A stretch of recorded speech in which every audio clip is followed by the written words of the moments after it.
as sisters and as very close sisters, we share sort of a shared language, right? So a sort of shorthand where we can really speak in depth and work through things that are our projects and the things that we've got going on very easily. So in some ways it makes the project work for both of us, and that we can just go through it and really like dig into the meat of it really from the start of things without having to like figure each other out. But I think the structure that we've built for knightworks really works in that I'm the choreographer and she's the writer director, and each piece supports the other. In trying to do the thing that Jessi just articulated, which is, make a space for each of us to do the thing that we're already good at, we're trying to model what we're trying to do in our larger project, which is bringing a whole bunch of different kinds of people together and making sure that the product is greater than the sum of its parts.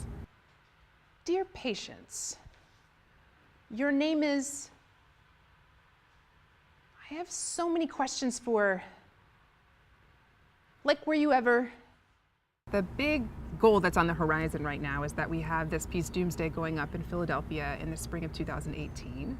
And so having this sort of event with the community here on campus is about sort of getting a sense of where this community is in relationship to this feeling of doomsday, this kind of feeling of this political moment, and how are people engaged, and what are people planning to do to make a new world. So it speaks in some ways to accountability, but in other ways it doesn't, because it's like you don't choose to be sad, really. Like our mom was like the champion of like, you make yourself happy, you choose things, but the reality was she was so sad. The difference between the sadness of our two parents was why we had that reaction, right? So our father's sadness was this sort of stoic sadness, right? Whereas our mother's sadness, as we identified a little bit later, was a lot more of this kind of shameful sadness, wherein you don't really get to tote that around. You hide that sadness.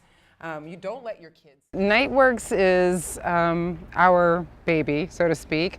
It came out of a lot of dreaming and brainstorming and kind of yearning to work together that we'd been doing for several years prior to that. We decided like this was the best way to do it, to sort of cement that we were actually doing something and not just entertaining the idea.